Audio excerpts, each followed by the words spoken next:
Welcome to Stone Soup Poetry. It is now feature time. We are here live from parts unknown, or parts relatively known for all of you. And I'm glad to see so many faces returning. We had a new face or two last week, and I think we're building up as the open mic continues, as I'm more and more wary of having people get together during a surge of Delta variant. Just a week or so ago, there was an expo of mice, and by mice, that's an abbreviation for Massachusetts Independent Comic Expo, where independent cartoonists share their own self-published works.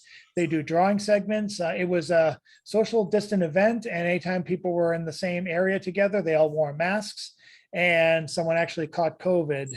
And it could be because of the Delta variant. So people are basically slowly telling me on my Twitter feed that the Delta variant's as real here in Massachusetts as it is everywhere that's in, say, Florida or California. So I'm urging you guys to be safe. If you guys have old masks, I suggest you get new ones that tighten up around your head. I practically have to give myself lockjaw with my current mask, so I'm going to have to order another one with tighter straps. So be safe above all, and pardon me if I mute a few people as we get closer to getting started. A few people are clanking out their columns for the New York Herald. First thing on Thursday morning, 5 o'clock. Old-fashioned typewriters, nothing else. So let's see, I'm going to mute Carol Weston and Nancy Dodson. You can wave hello, but they won't hear it because they're joining us by phone, and we might get one more person to do that. But for now, late stragglers aside, let's get things started. For the sake of everyone who was good enough to come here on time. And I'm going to start with the open mic, and I'm going to start with the first person I saw on the open mic, or rather I should say on the Zoom chat, Mary Jennings. Thank you, Chad. Thank you. Okay. I can't remember if I read this one before, but it's been a while since I've been on. So your real self.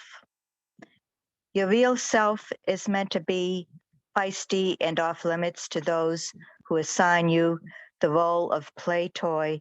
Stymied they would be that you don't comfort them in their moments of grift and finkery. Don't be mystified when they change face and slam your name, falsely charging you with the rift in their family. You are free to shed the skin they want to keep you wrapped in, tethering you and ranking you, anything but thanking you for the love that you are, your real self, feisty love. Thank you. Thanks so much, Mary. I haven't heard from you in a while. It's good to have you back. Thank you. I'm glad to be back. I would say, usually half jokingly, glad you survived the summer, but these days I mean it far more than I ever thought I would. And I hope everyone's I hope everyone's keeping safe. I guess it's going to start raining here in Boston. I guess it's got pittance compared to what other people have gotten in the past couple of days. Stay safe, everyone. And let's see who I want to move on to first. I'm going to go to Jan Rowe right now. Jan, are you there? Are you able to unmute? I'm unmuted, correct? Okay, this is from the Black Seed Writers, September 7th. So this past week, it's every Tuesday morning at the Cathedral of St. Paul, 9:30 to 10:45. And this one is by James. Is this transcribed or both? It's called Bill Barnum in Prison in Tennessee. A few cents in pocket, hitchhiking, Washington, D.C. to New York City, Bill ends up in Tennessee in a jail cell with a forger who practices his trade as abstract art, wrote the signatures upside down and refused to hide his craft. Better than a psychologist because he discovered by way of intelligence. The reason that you get high from marijuana is because you hold the smoke in, unlike cigarettes you puff. He had to be smart to get away with what he did, so he protected Bill. But Bill's folks, they went to parties with Al Capone and had to duck from rival bootleggers' bullets. Al Capone had soup kitchens all across the country and treated women with the greatest courtesy and respect. He looked more like a poet than a gangster. That's how life is. It's not a straight line. It's not for good or bad people. It's a mixture of what happens to everyone. That's Bill Parnham in prison in Tennessee. Thank you. Giving James Van Looy an extra turn on the open mic. That's very cagey, Jan. No, I'm kidding. I want to make sure you switch places for the when it's going to look hilarious when the speaker comes and you're in different spots. Anyway, I am going to move on to the next person on the open mic. Who did I put up next?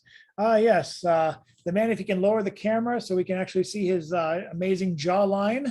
This is our, you know exactly who I was speaking of. This is our orator extraordinaire. Let's welcome up Mr. John Sturm.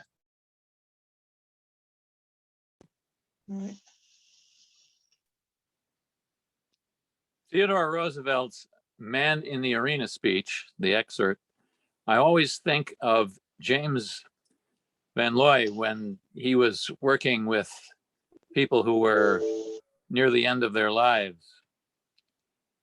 It is not the critic who counts, not the man who points out how the strong man stumbles or where the doer of deeds could have done them better. The credit belongs to the man who is actually in the arena, whose face is marred by dust and sweat and blood, who strives valiantly, who errs, who comes short again and again, because there is no effort without error and shortcoming. The credit belongs to the man who does actually strive to do the deeds, who knows great enthusiasms, the great devotions, who spends himself in a worthy cause, who at the best knows in the end the triumph of high achievement, and who, at the worst, if he fails, at least fails while daring greatly, so that his place shall never be with those cold and timid souls who neither know victory nor defeat. Albert Einstein talked about that kind of determination when he spoke of Toscanini. Only one who devotes himself to a cause with his full strength and soul can be a true master. For this reason, mastery demands the whole person. Toscanini demonstrates this in every manifestation of his life.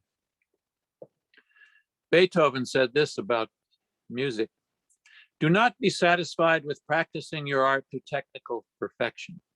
Force your way into its deepest secrets, for only from those depths can art and knowledge raise men to the divine. Calvin Coolidge put it this way: nothing in the world can take the place of perseverance. Talent will not. Nothing is more common than unsuccessful men with talent. Genius will not. Unrewarded genius is almost a proverb. Education will not. The world is full of educated derelicts. Persistence and determination alone are omnipotent. And finally, Steve Jobs said this: people say you have to have a lot of passion for what you're doing, and it's totally true. Because it's so hard that if you don't have passion, any rational person would give up. It's really hard. And you have to do it over a sustained period of time. So if you don't love it, if you're not having fun doing it, you're going to give up. And that is what happens to most people. If you really look at the ones who ended up being successful and the ones who didn't, oftentimes the ones who were successful loved what they did so they could persevere when it got really tough. And the ones who didn't love it quit because they're sane, right? Who would want to put up with this stuff if you don't love it? So it's a lot of hard work and it's a lot of worrying constantly. And if you don't love it, you're going to fail. So wrote Steve Jobs.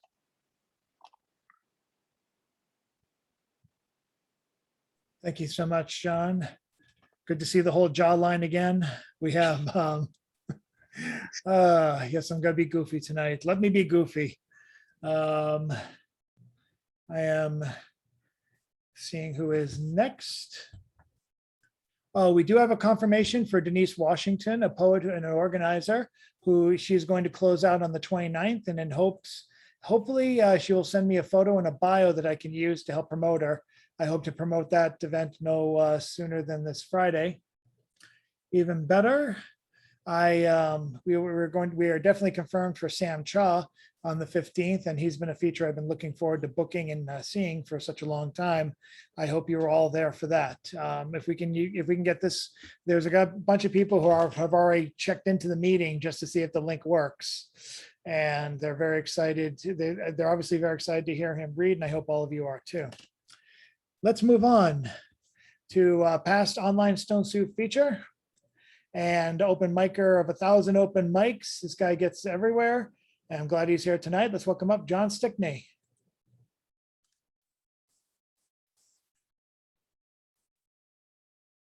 Thanks, Chad. I swore you were going to say John Wessick. So I was a little late in unmuting. So just a little personal aside. I messaged Chad. I had missed the last couple of meetings.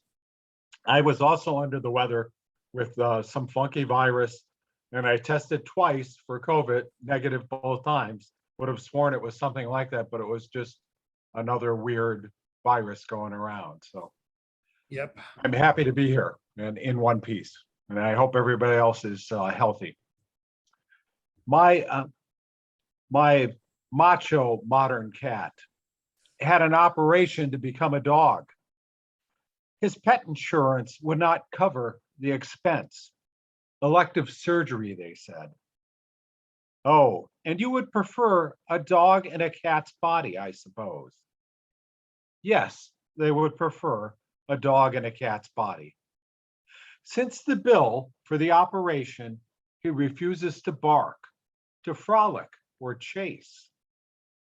Is it his depression over the financial burden?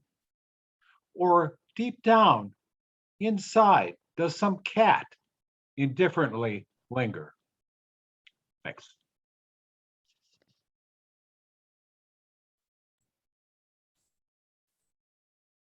Thank you, John. And now, the one person I can always introduce by saying, and now for something completely different and have it always be true.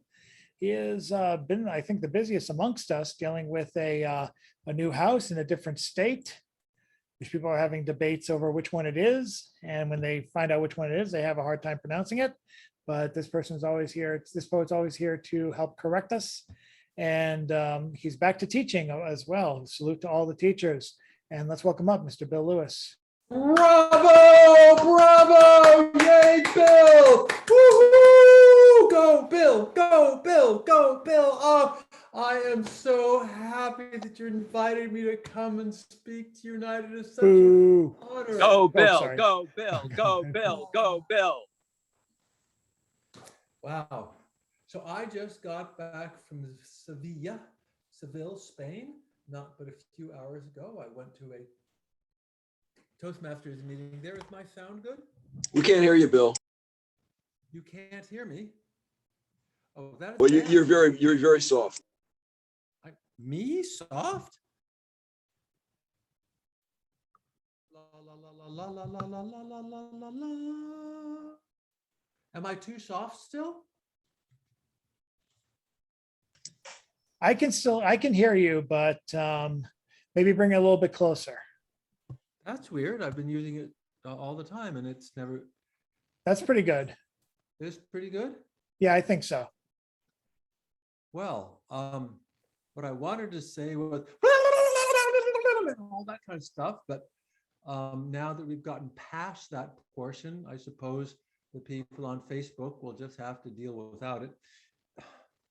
I spent my time in Seville at a Toastmasters meeting, being at the heart, the home of flamenco dancing. This is where it came from. So I'm just, woohoo, go Spain and all that stuff, and gave him a little pep talk about COVID, actually, and all the wonderful things that I have seen people do during COVID, and all the improvements and all the reaching out and caring and the making of money. It's really nice if you help somebody with some food, but if you help them so they can make money so they don't need your food, that is way better. And so I have been involved in, I don't know, dozens, if not hundreds of people improving their lives, bringing in more money so that they can take care of themselves. And so I was just kind of talking about that there in Spain, and saying that I was very proud of what all these people have done. I was just like going, yeah, go people, human beings rock. Even if, I know not everybody is on board. That's sort of a big issue for me right now. But I'll let that one go. And I am simply going to go back and reprise one of my favorite recent poems. Let me turn on the lights that I can read it.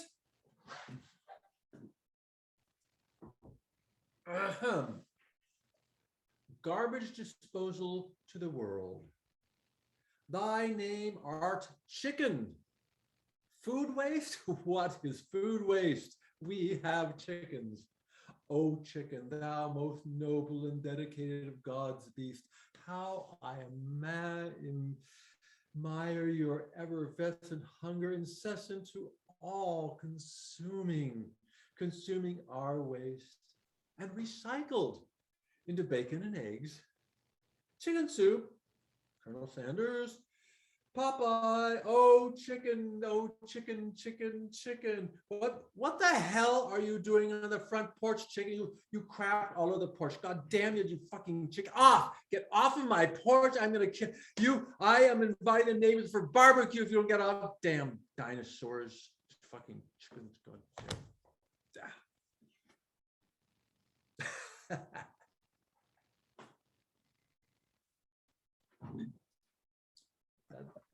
And now something completely different from that.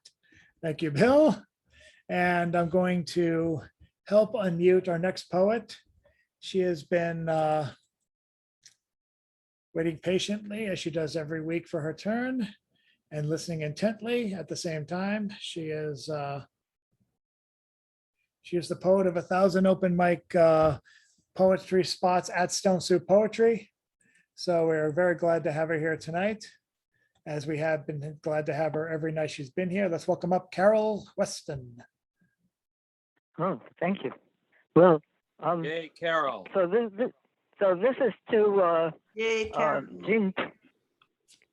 This is to Jean Pearson, who was creating a wolf anthology. I've called to the wolves in Superior National Forest under the tall evergreens, and they didn't answer. I wanted to tell them that I understood them. I believed that if I howled as if I were howling as I howled once at the moon with a German girl who loves to do that, they would answer. Wild ones beyond my reach, why wouldn't you come and speak to me and lick my hand and lean your fur against my ankles, and we would talk about the old days when our ancestors first walked together. Thank you. Thank you very much, Carol. I'm admitting. Yes, thank you, Carol. Beautiful. Thank you. I'm admitting one or two other people here. Let's see who we can get next. Let's see, Karen. Karen, are you able to join us right now and be part of the open mic? Karen? Okay, so Karen is not with us at the moment, so we will give it over to the other poet of 1,000 open mics. I guess I'll have to fight for the title in a steel cage match later on. Maybe I'll schedule that for 100,000 poets for change. Let's give it up for Mr. John Wesick. Yeah, thanks, Chad. You know, I'm okay being the poet of 500 open mics, if that's okay, if that'll avoid conflict here. This is called Goodbye, Sartre. The blood test turned up too much cream cheese and killer bees, so I'm trying to eat better. Not that I ever was too bad, but once you get to pink flamingos, you have to be more careful. Whoops. Whoa, I sorry about released the Jean-Paul Sartre in Wisconsin with whole wheat bread and bruschetta. Bruschetta is easy to make and quite tasty now that 2-pack Amaru are in season. Simply sprinkle the 2-pack with 401k and oregano and then drizzle on some Yasser Arafat. Add a piece of fruit and some FARC gorillas and that's breakfast. I'm trying to work in a bit more vegetarian meals because only animal products contain cream cheese and the human body doesn't produce cream cheese as far as I know. During the pandemic, I let healthy eating slide by gorging on Matadors, Capes, Frank Farillo, and Dennis Franz. Hell, just getting to the Jonathan Richman and the Modern Lovers without George Romero was a real Clint Eastwood. Back to vegetarian. I like to press Joe and lye and then fry until golden in a wok and then add some garlic, ginger, and veggies. For the sauce, I begin by reconstituting Tendozon Monastery in hot water and then add some of the jarred sauces from the Beetle store. I thicken with a little cornstarch and serve atop Huey helicopters. Seafood supplies Charlton Heston fatty acids. I often buy gas pumps and Earth First protesters. Preparation is simple. Just sprinkle with 401k and pan fry. I make pasta in a Jimmy Cagney sauce. You can either use fresh or canned. And I'm back to Joe and Lye hot dogs. I used to eat Joe and Lye hot dogs every day until I got worried about my 401k. Now I'm more concerned with cream cheese, so they're back. Of course, I could make my own grocery store shelves, but that's a project for another day.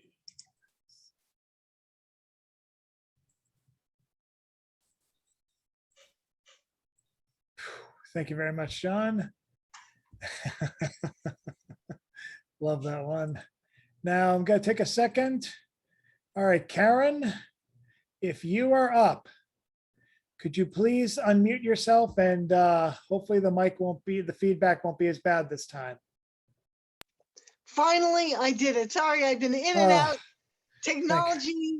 The technology spirits have been messing with me tonight. No worries. Let's get you up and going while the going's still good. Ladies and gentlemen, this poet coming up is not only featured at Stone Soup and has been a star of my behind the camera at Stone Soup's Yahoo channel, i.e. mine. She is also now, well, she's also a multiply published author, but she is also now the one of the new official photographers for oddballmagazine.com. I think her work's gonna be going up next week. Let's welcome up Karen Slaney. Thank you. Can you hear me? To make sure my sound is okay. Okay. This one's from the spring. Spring colors dancing. Rain falling from sky to earth.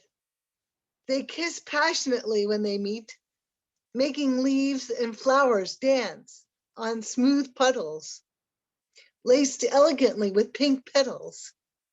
Their dance celebrates the awakening of all the colorful souls. And this one is called Camp Life. Night life is star life, begins at midnight. Up with the singing critters. Magic happens in the wee hours. The best stories compose themselves, where the muses gather, up in the rafters, on stages, at art tables, in radios, and the rhythm of dancing feet beneath starry skies among cavorting campers. Thank you. Thank you so much, Karen. And now, who do we have next? Let's go to our last phone participant, Miss Nancy Dotson, who can unmute herself by pressing *6. Can you hear me? Yes, we can. Good. Stealing beauty. Oh, magnificent cat. I look and look. You are marvelous kitty. So pretty. Stunning, brown, beige, and white. Like a Himalayan, you are a warrior. But should you be alone on the streets of Cambridge, the will to steal you is there. The driven car could run you down. Oh, expensive one, you must have had an owner. Why did he let you out alone? You should have a collar and a lead. It's been a long, long time since I saw you. Come quickly to my sight. I pray you are alive, for I want you for myself.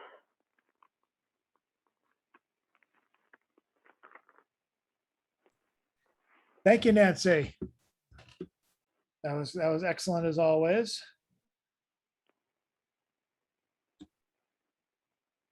There's been kind of a rise in cat poems. We even just published one in Oddball magazine today. So I got to use my favorite photo of what I call an unemployed bodega cat, which you guys call alley cat, but I think that's insensitive. They're just bodega cats in need of a job. So thank you, Nancy. And who do we have next? Yes. I'm going to ask him to unmute now. It's Chris Fitzgerald, who had a lot of technical difficulties last week. I'm hoping he is backing up to snuff and can unmute himself by pressing *6 or however he's joining. Chris Fitzgerald, are you there? There you are. You can hear me? Yes. Okay, good. All right, sorry about last week. Sorry about the first 20 minutes of this week, too. God. No But worries. anyways, I did the John Donne poem, and now I'm with the Hemingway, and started with McCain and Obama both liking the same novel. I couldn't stand either the poem or the novel came from it. But here's the second part anyways. It'll stand by itself. Hemingway's novel, For Whom the Bells Toll, is just as fraudulent as the Dawn poem. Imperial thought posing as art. First off, I admit the bad guys won the Spanish Civil War. But the Spanish Civil War didn't determine the dynamic of the human spirit, but Democratic man slapping the shit out of Imperial man in World War II and the sequel World War II, that's what gave us some fresh air. There were three big revolutions the last 240 years. The American Revolution, the French Revolution, the Russian Revolution. All three shared the same seed. I will not kiss royal bum no more. No more, no more, no more. But the forces of reaction tried to divide and keep their privileges. They're better than heaven lifestyle. I think the movies helped them immensely keep their status. And prose writers were bagmen for the camera people who made the movies, which try to convince the hoi polloi, your life isn't worthy of mention. Hemingway, from the get-go, had Cooper in mind to play Robert Jordan. He had him play the lead in an earlier Hemingway story, A Farewell to Arms. Gary Cooper's real name wasn't Gary Cooper, but the name his parents, who loved him very much, gave him was Francis James Cooper. Francis James Cooper sounds like a boy who went to bed till he was 11, maybe 12, devoid of any swagger. Gary has swagger up the fucking wazoo. Gary, no fucking bedwetter Cooper. Both the character in the novel and the one on the screen were mock heroic, meaning the world would be a better place if more people acted like these artificial characters. That's an ill-conceived presumption, a friggin' lie, if you will. What the artist wants is real people enjoying the company of other real people, not smothered and pathetic prejudices. It isn't as complicated as the stage and the screen make it out to be. They just have found a clever angle to make a buck. They posit a guy with a phony name, playing a phony guy, but being positive is historically relevant. NEM, I'll give you NEM. Our two presidential candidates thought they saw something there, artistically speaking. There was nothing there. Pretense, pretending to be substance. It's the artist who believes in freedom, not the numbers crunchers. It was the Coopers, the Cagneys, the Waynes, the Stewarts who led the march of today's 13, 14-year-olds pissing their lives away in front of a video screen. Oh, sure, every now and then someone somewhere catches a dark spot, which turns out to be cancer. Other than that, get away from that fucking screen. Put down the clicker, the mouse and the pad. It's time to engage your life. Life should be lived by you, my friend, beginning, middle, and end. I made my mind up back in Chelsea. What the fuck was I doing in Chelsea? Put down the clicker, the mouse and the pad. It isn't that long a stay.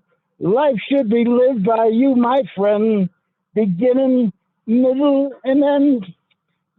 I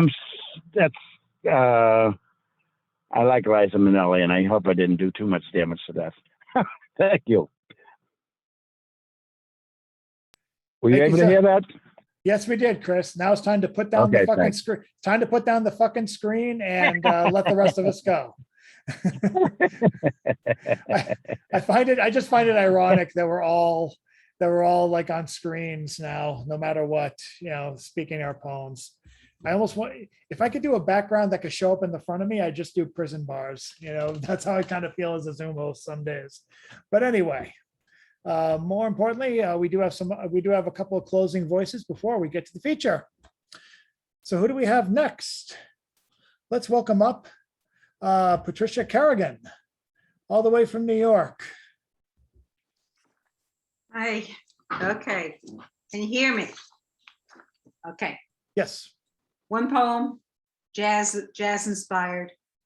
Wild as the Wind, inspired by Nina Simone. Do you hear the wind?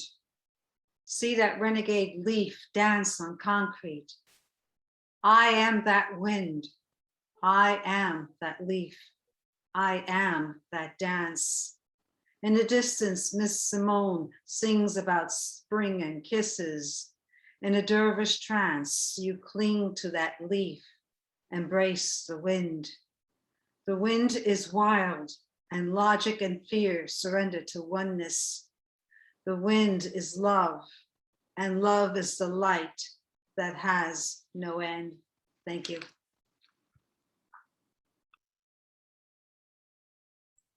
Well Thank you, done. Patricia. Love it. Thanks, Patricia. And now, Brand new, it's brand new. awesome. Always good to have you guys work. Always good to hear new work. By request of someone who ironically isn't here, I guess a lot of people have been asking me how come I haven't been reading.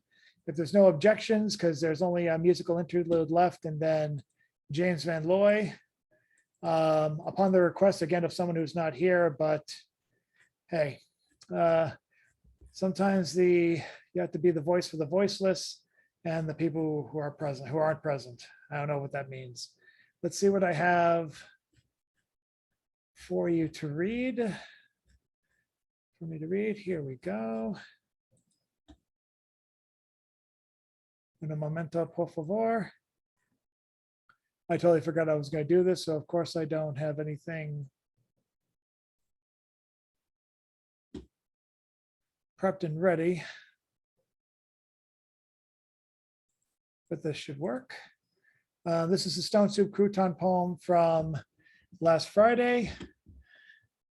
And a Stone Soup Crouton poem, for those of you who don't know, is a particular poem I create comprised of thoughts and impressions, and so the occasional word or two taken from poems, all arranged by whatever mind I have left at the end of the work week at Friday in the morning. This one's called Poet's Petty Revenge. What's the difference between awake and a poetry reading?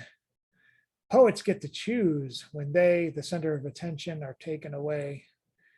Living poets wander New England woods in search of perfect stone. They'll never find it again. Leave details to their faith healers. Their bodies are cars. Their souls are forced to get out and push. During summer storms, eyes cataract by relentless raindrops. Poets expect nothing, to be saved by no one, to destroy themselves. Suicide manifesto to tune of shopping list with their name at top. Forcing readers to say name over and over, best bloodless revenge. Children forced to memorize strangers' standard stanzas between baby's first monopoly and tales of unvaccinated father out suicide bombing the Taliban. They still hate poetry, but those lines. A radio ad jingle, a song your parents played behind a locked door that made you sick. Children pray to forget the words, like all bribes they took that never got them anywhere. Mr. Popale saved them from all this poetry with an ad campaign nobody made immortal. Easy talking points, only rungs of Jacob's ladder they'll ever need. Okay, and with that, hi Karen, good to join us again. Connectivity is a bitch sometimes, but I'm glad you're here. And now with that, we have our musical interlude.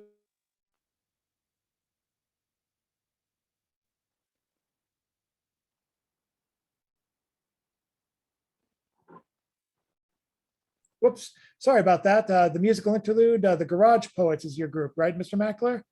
That is correct.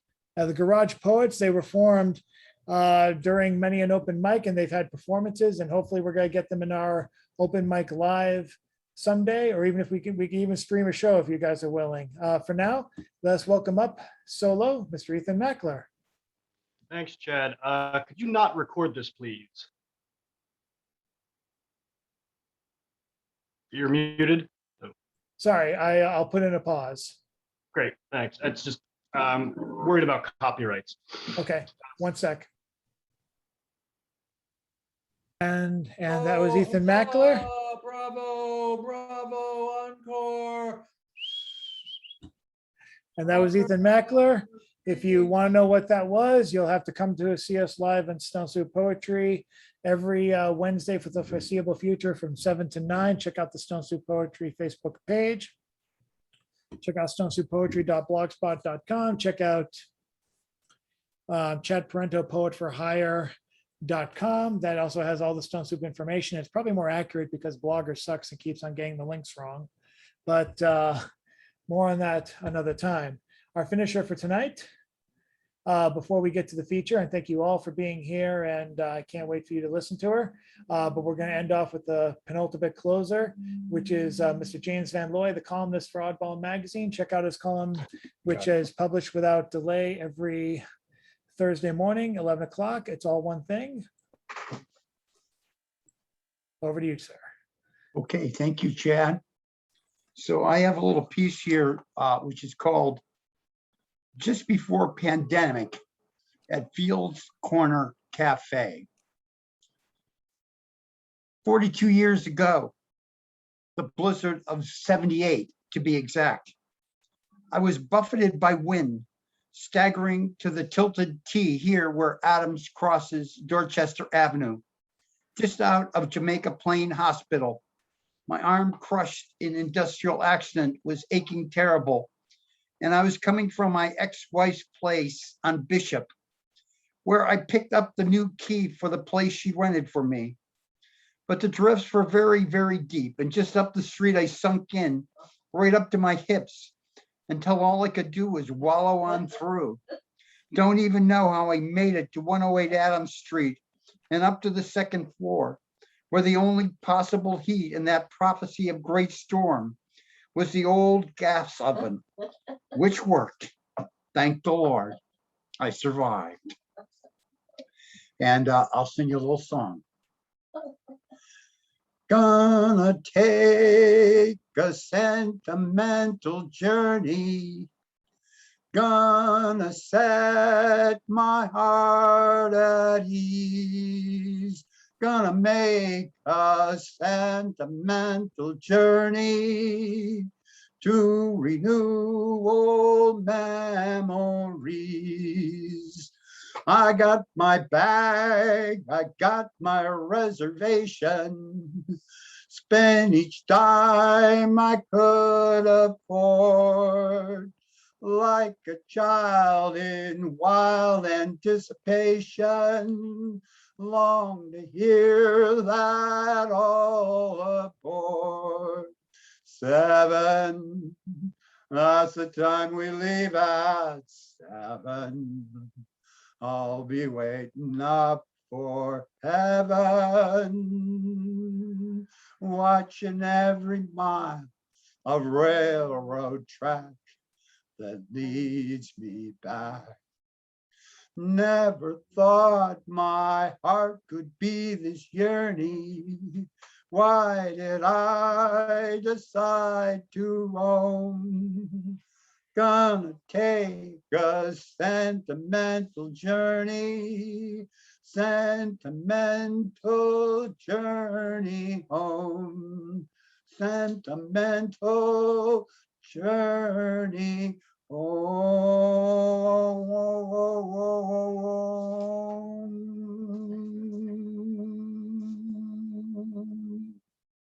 Thanks, guys. Thank you, James. Yes, thank you, James, very much. Thank you, James. And without Thank further, you, James. Thank you. and thanks to all the whole Thank open you, mic. Dean. Thanks to the whole open mic. Okay, good night. Oh God, we got a feature. Okay. I've been on a rut. Too many all feature night, all feature Wednesdays. Hope I can introduce the feature properly. Well, first of all, definitely check out the website for Meg Smith. I am going to include that link one more time. And oh, that's not it. Wait one moment. Da, da, da, da, da, da, da. So this is what I mean about when the links don't work on Blogger. They've taken to changing everything on me. And so now when links get transferred, they don't always stay. Do you want me to type it? Oh, I already have it now. Okay. We should be all set now. Okay, great. But the it's not that I haven't done, I've done this a million times, but all the technology has to do is change like 7%, and like I'm all thrown about until the next time. But with that said, I'm gonna just check the link, test the link one more time.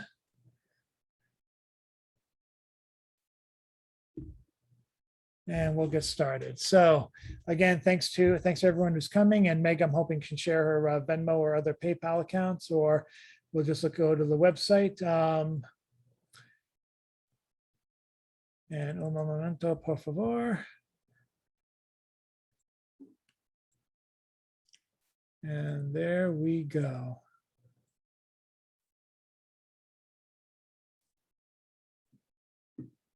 Yeah, maybe you should put in the link because something seems to be a little weird, but I'll figure it out. Problem. I don't mind at all. I'll do it right now. A little irritating for me, but let's get on with the show. Meg Smith is a writer, journalist, dancer, and events producer living in Lowell, Massachusetts. Her poetry has recently appeared in Muddy River Poetry Review, The Cafe Review, Poetry Bay, Polarity, Oddball Magazine, and many others.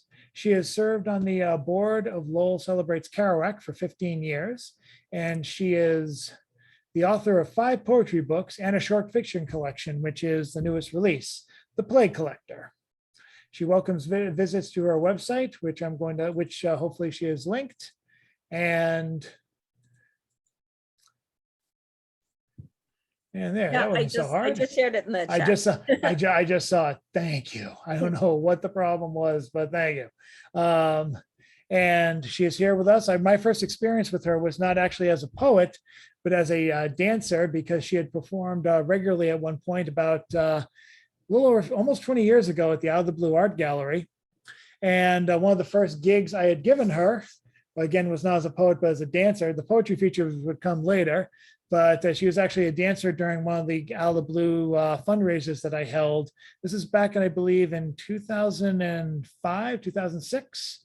And that was the most amazing event I'd ever hosted, and it raised almost $1,000 for the gallery.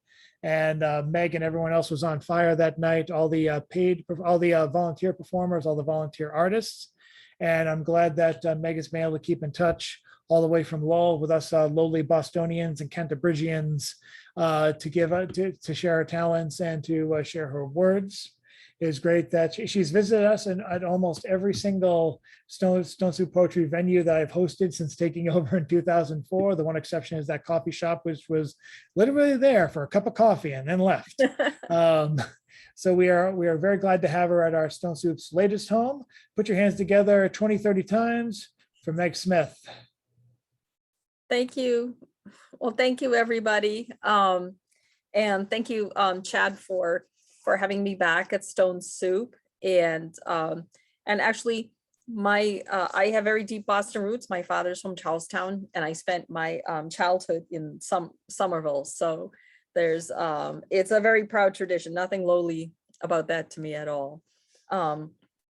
So I would like to read from my two most recent poetry books. And the reason there's two is because this one, Knights Island, was slated to come out in 2019. We had some delays. And so fortuitously, it came out in 2020, the same year as the other book that I'd like to read from, which is called Pretty Green Thorns.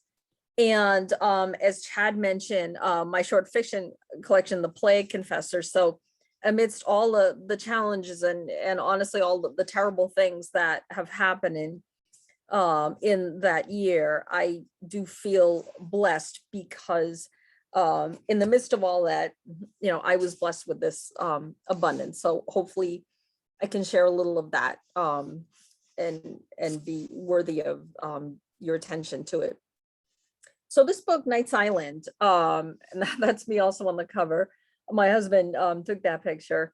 The whole theme of this book is about sanctuary, and all of us, I think, have a place, either geographical or perhaps emotional, that we go to as a sanctuary.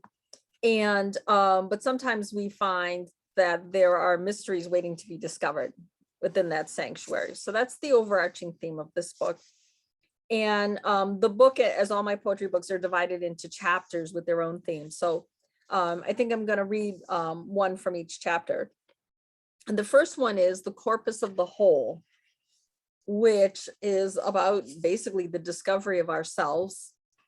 And this poem is called The Blood Orphan. And I just want to give a shout out to Doug Holder, a great luminary in our Boston poetry scene. He actually published this poem first in his lyrical Somerville of the Somerville Times. So, and those of you who know him know he's going through some hard times of his own. So I'm sure if you gave him a shout out, some moral support on social media or something, that would give him some strength. So, so I'm dedicating this reading of this poem to Doug.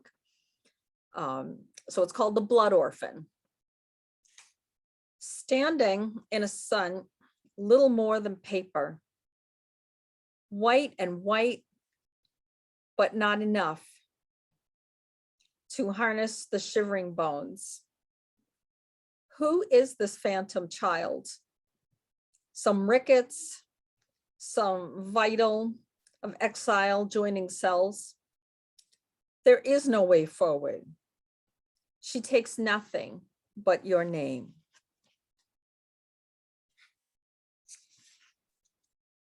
And the next chapter in this book is called Sanctuary, and it talks about some different places, again, some geographical and some on an emotional journey that have provided sanctuary to me. So this poem is called The Landlocked Forest. Snow collects on a tree limb and forms a ghost tree. So like my hands, like ghost hands, and so too, reaching as they reach. We both stand in a circle with no water. We reach as though in a shower of leaves. I travel to see you as we see you, in our form of ghost, yet sturdy in the cold light.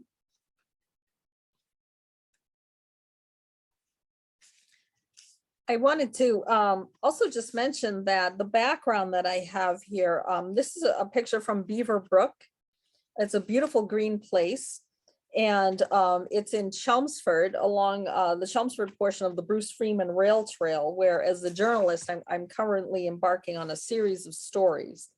So it's such a lovely site, and I think goes well with the theme of sanctuary. So so I wanted to share that glimpse of that with you all. It's really quite a lovely and magical place.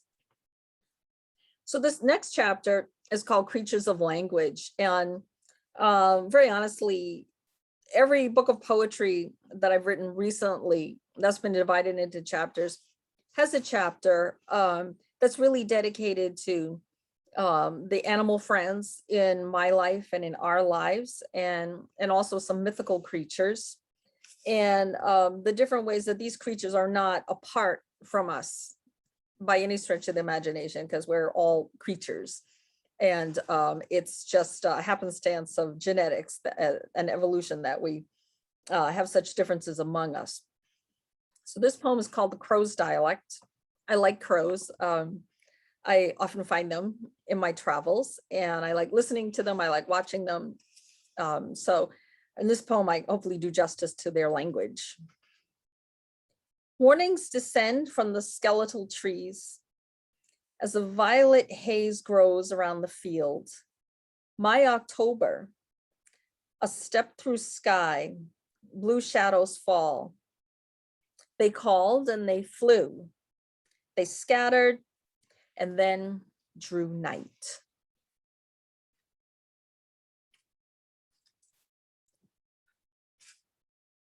Oh, bear with me a moment. Physical books are a wonderful thing, but sometimes you have to rejoin yourself to the page. So this chapter is called Heart's Travel. And the poems in this chapter do with many kinds of relationships and from people near and far.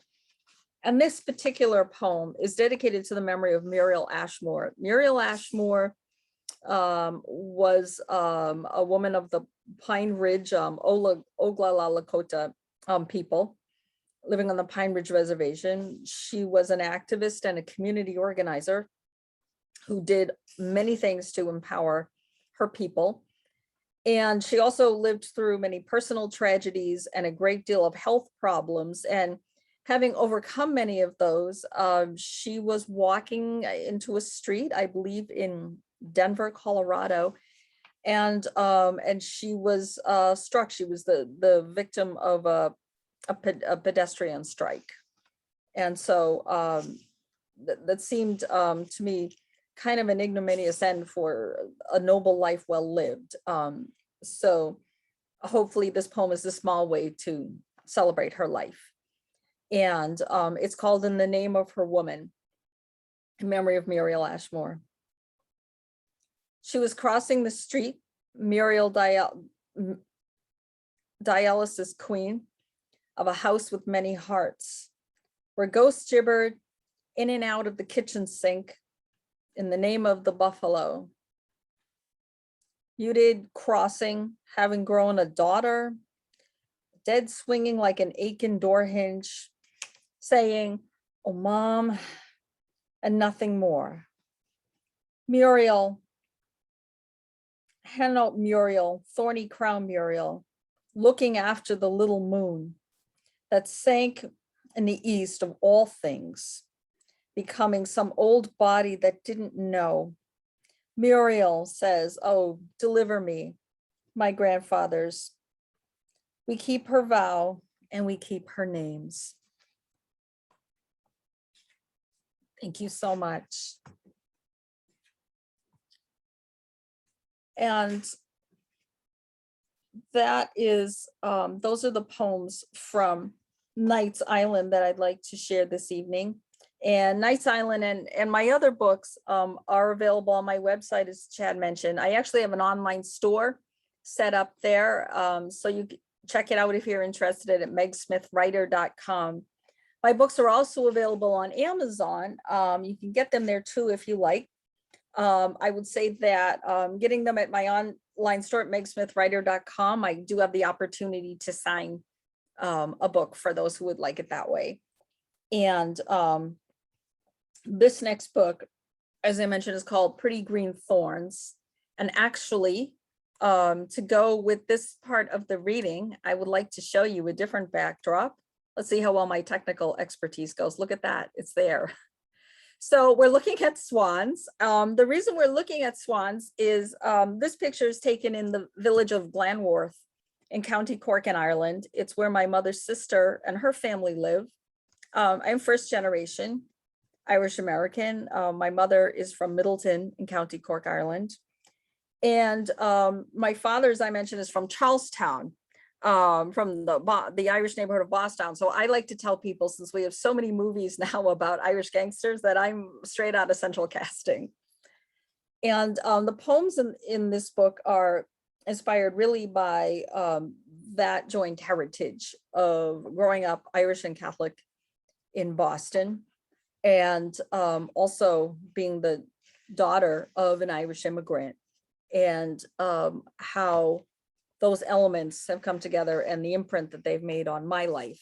And again, hoping to do justice to it. So Pretty Green Thorns, again, divided into chapters. The first chapter is called Blood, Fog, Fire, which is really about ancestral origins. And the poem that I would like to read from that chapter is a poem inspired by the very first time that I went to Ireland, which was when it was after kindergarten. I was about 4 years old. My mom took us there. So this poem is called The Welcomes.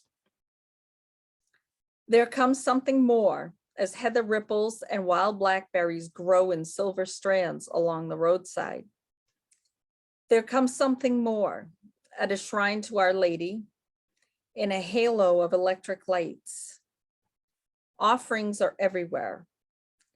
Cats build a kingdom amid the bare tree limbs. It only remains to find my language.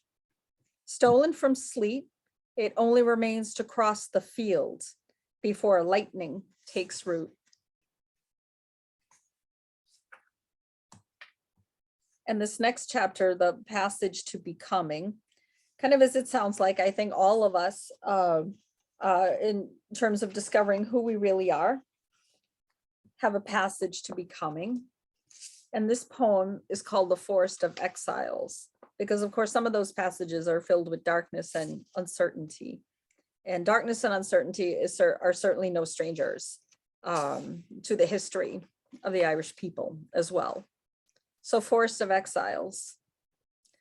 A bonfire snaps and laughter leaps amid the sparks. Far from the clearing, I lean into the dark. Trees in their bark pressing me. I could run, but I don't run.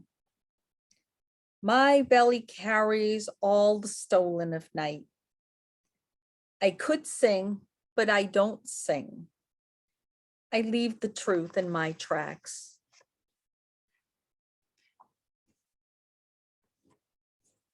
This next chapter is called Beings of Grace. And again, this is the chapter that is really an homage to the creature friends and family in my life and our kindred spirits among them. And if you'll bear with me, and I will get to the page where I pay homage to those creatures. So this poem is called Tigers, A Fever Dream. Tigers are one of my mother's favorite animals. So it's also in tribute to her. So close, so still, you came to me, photo in hand in a vision. And in this vision, they move in gold, in buttermilk, in some longing of kindred with all their elements, whether meadows of reeds or snow or sparrow song, we can only plead to call them kin. Lonely cats wandering from sun to moon to copper fire.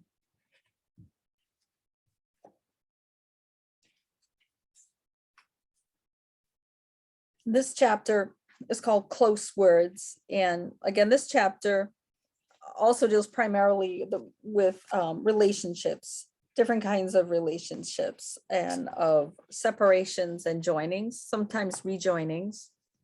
This poem is called The Rushing Sound. We had no song, but only words that fell, only a dream in smoke rising. We could sing or whisper or breathe, but darkness remembers its own circle.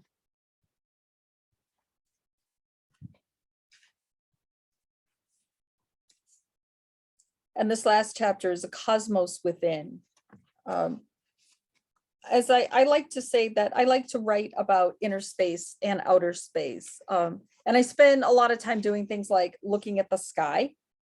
I think I owe that very much to my father, who very much enjoyed astronomy, had many books about astronomy, had many books about science as well as science fiction. And this had a huge imprint on me growing up. So much that as vast and grand as the universe is, I think it is not so vast that we can't carry the love of it within ourselves. And so this poem is also dedicated to a friend of mine, Holly Ferreira. She's a multi-talented artist, including a dancer and a henna artist. And this is the cosmos that she has created in henna. So the poem is called The World in Henna. Everywhere along my route, I offer my hand, my wrist. Here inscribed, it's a quiet of carrying a dance. A whisper endures like a friend, like many friends. Endures like the sacredness of song. Thank you so much for listening to my poems this evening. And thank you again to Chad and Stone Soup for having me here as a feature once again. It's really a privilege and a thrill. And I'm so glad for this virtual format where we can all connect from wherever universe that we're in to share our love of poetry. And I very much loved and appreciated all the poems tonight and all the different images and islands to which they have taken me. So this book again is The Pretty Green Thorns. That's also a picture of me and actually inside a castle in Glanworth in County Cork, Ireland. I think my family, they sort of, I guess, humor me because I make a visit to the same castle every time and spend some time alone there. So that picture was taken there as sort of part of a meditation. And the first book I read from is Knight's Island. And again, they are available with my other books at megsmithwriter.com. And as Chad mentioned, if I know we have sort of a virtual pass the hat, I have a PayPal at meg@megsmithwriter.com. And again, if you're interested in buying the book, you can buy them on Amazon, or if you buy them from me on my website, I'd be glad to sign them for you as well. Thank you again so much, everybody, for listening. And please, everybody, let's all stay safe and healthy in our travels. Thank you so much, Meg, and that was fantastic. And the website has been up. The website is here. Let me post it one more time. Meg, if you do have a PayPal or a Venmo that I can post for tomorrow, just to let people know Sure. when to send cash to and donations, I encourage everyone to do that. And That wasn't helpful. I'm not helping. That's fine. But there we go. All right. But thank you. That's Meg at megthewriter.com. That's the Twitter handle. I mean, that's the PayPal handle. That's the PayPal. I typed PayPal, I hit return, so then all you get was PayPal. So then I followed it up with the address. Fantastic. So if you guys can donate tonight or tomorrow, that would be fantastic. Definitely do your best to support the poets. If I could give everyone $50 a piece, I would, but I'm not in a position for that. So whatever we can donate by passing the virtual hat around would be very much appreciated. And yeah, and of course you can directly buy a book at via the website. Is that your own online Amazon store, or is it? I have a page on Amazon. megsmithwriter.com is my website, and there's a on the website there's a page with an online shop, and you can buy the books directly on there. Okay, excellent. So I recommend you guys to do that. And I usually say, without any further ado, we say goodbye, but we did get a special guest in who's been having a hard time joining us. Someone who knew and helped to take care of Jack Powers in life. And I'm hoping she is still here. Yes, and there she is. And I didn't know if Margaret wanted to say a few words or even a quick poem before we bid the rest of us adieu. Wow. Hi, Chad. I'm glad Hi I there. finally managed to join you. I wish I'd heard more than I did, but I was really happy to hear Meg. Thank you. Good. Great to hear Meg. I don't actually have anything of mine to read. If anyone wants to hear The Village Blacksmith, that was one of the first poems by Longfellow that I really liked. I mean, the first poem that I really liked by it was by Longfellow, but it might be too long to read. Well, if you want to do a passage, that's cool.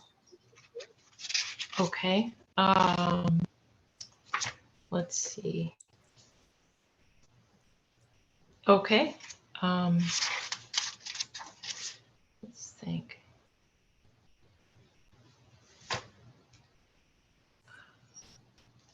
I'll see if I can remember which of the verses I should read. It's like 8 verses. The Village Blacksmith. Tell me if you can't hear me, by the way. Under a spreading chestnut tree, the village smithy stands. The smith, a mighty man is he, with large and sinewy hands, and the muscles of his brawny arms are strong as iron bands. His hair is crisp and black and long. His face is like the tan. His brow is wet with honest sweat. He earns whate'er he can, and looks the whole world in the face, for he owes not any man. Week in, week out, from morn till night, you can hear his bellows blow. You can hear him swing his heavy sledge with measured beat and slow, like a sexton ringing the village bell when the evening sun is low. And children coming home from school look in at the open door. They love to see the flaming forge and hear the bellows roar and catch the burning sparks that fly like chaff from a threshing floor. He goes on Sunday to the church and sits among his boys. He hears the parson pray and preach. He hears his daughter's voice singing in the village choir, and it makes his heart rejoice. It sounds to him like his mother's voice singing in her mother's voice singing in paradise. He needs must think of her once more, how in the grave she lies, and with his hard, rough hand he wipes a tear out of his eyes. Toiling, rejoicing, sorrowing, onward through life he goes. Each morning sees some task begun, each evening sees it close. Something attempted, something done, has earned a night's repose. One more verse, actually, only. Thanks to thee, my worthy friend, for the lesson thou hast taught. Thus at the flaming forge of life, our fortunes must be wrought. Thus on its sounding anvil shaped, each burning deed and thought. Thank you for your patience. But that is my inspiration as a child. So we start from good things. Thank you so much, God bless. Margaret. Thank you.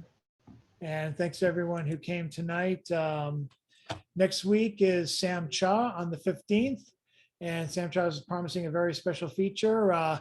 His links, which I just triple checked, are all authentic, are all up and real on the Stone Soup website. So check out his link to buy the yellow book, as well as, more importantly, Meg's links tonight to buy any of her books.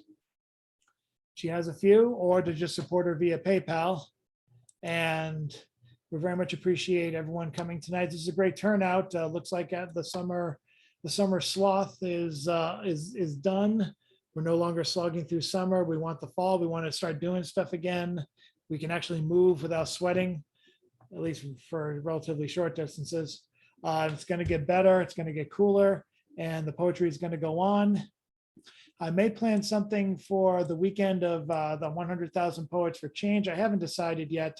A lot going on in my house. I don't know if I'll have time for it, but if we do, I'll let you know. Other events are going to be happening in Oddball Magazine. Other calls for submissions coming up, especially for Halloween. We're going to get that out as early as possible. And wow, so much to cover, so much to do. Thank you guys all for coming out. And it's now time to do the obligatory wave. If you can wave, Ethan, that'd be great. If you want, yeah, there we go. We all know the wave, and I appreciate everyone coming out tonight. And it will, thank you once again for a wonderful feature, Meg. We'll look forward to seeing you again soon, hopefully live at some point before 2024. And don't forget to vote on September 14th for those of you who are in Massachusetts. And if you're in California, for Christ's sake, vote. But yeah, a lot of crazy stuff going on. I guess the guy who headed up the petition complaint in California now got diagnosed with COVID. Ladies and gentlemen, we are living in a novel where if a person was editing it, it would say the irony is too obvious. Stay safe out there. Take care of yourself. Take care of somebody else. Have a good night. And it could be like this every week, people. All we need is you. Thank you, Meg. And thanks to everyone, new and old, for coming. As the machine's going to tell you, goodbye. Bye.